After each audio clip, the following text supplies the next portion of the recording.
एक बड़ी व्हेल मछली जब मरती है तब उसके साथ क्या होता है? इस दैत्याकार व्हेल मछली का विशालकाय शरीर आखिर कहां जाता है? इसके मरे हुए शरीर के साथ समुद्र में क्या क्या होता है, यह जानकर आप हैरान रह जाएंगे। लेकिन इससे पहले व्हेल मछली की कुछ अनसुनी दिलचस्प बातें जानते हैं जो शायद आपने कभी नहीं सुनी होगी। जब ब्लू व्हेल समुद्र में ऊपर की सतह पर तैरती है तब उसका दिल 1 मिनट में 20 से 30 बार धड़कता है, लेकिन जब व्हेल गहरे समुद्र में जाती है तब उसका दिल 1 मिनट में केवल 2 बार ही धड़कता है। यह धीमी धड़कन व्हेल को गहराई में अधिक समय तक रुकने और ऑक्सीजन को बचाने में मदद करती है। ब्लू व्हेल का दिल 600 से 900 किलोग्राम जितना होता है और उसकी जीभ का वजन भी एक छोटे हाथी जितना यानी तकरीबन 3500 किलोग्राम जितना होता है। व्हेल का सोने का तरीका बेहद अनोखा और अद्भुत है। दरअसल ब्लू व्हेल जब सोती है तो उनका मस्तिष्क का आधा हिस्सा सक्रिय होता है और दूसरा आधा हिस्सा आराम करता है, क्योंकि व्हेल एक स्तनधारी जीव है और उसे सांस लेने के लिए कई बार पानी की सतह पर जाना पड़ता है। अगर भूल से भी व्हेल पूरी तरह गहरी नींद में चली जाए तो वह सांस लेना भूल सकती है और उस प्रकार से डूबने से उसकी मौत भी हो सकती है। इसलिए व्हेल अपने मस्तिष्क के दोनों हिस्सों को बारी बारी से आराम देकर सोती है और कभी पूरे मस्तिष्क को एक साथ नहीं सोने देती। दूसरी ओर जब मादा ब्लू व्हेल प्रजनन के लिए तैयार होती है तब 2 से 5 नर ब्लू व्हेल व मादा को आकर्षित करने के लिए आपस में प्रतिस्पर्धा करते हैं। यह स्पर्धा गहरी आवाज निकालने की और अंग प्रदर्शन की हो सकती है।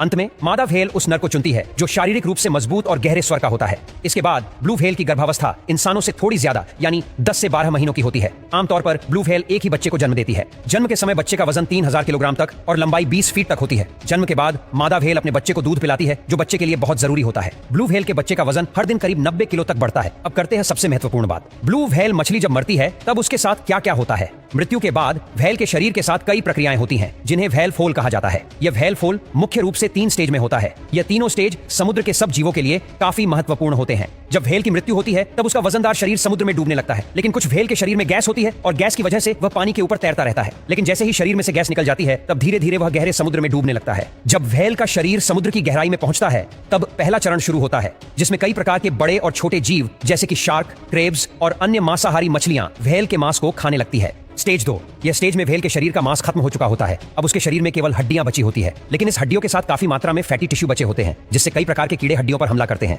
वे हड्डियों में से वसा को निकालकर खाते हैं। स्टेज 3, यह स्टेज को सल्फ्यूरिक स्टेज कहा जाता है। इसमें व्हेल की बची खुची हड्डियों और अवशेषों के चारों ओर नए सैकड़ों छोटे जीवाणुओं का जन्म होता है और इसमें लगभग 200 से अधिक विभिन्न प्रकार के जीवाणुओं की प्रजातियां पनप सकती हैं।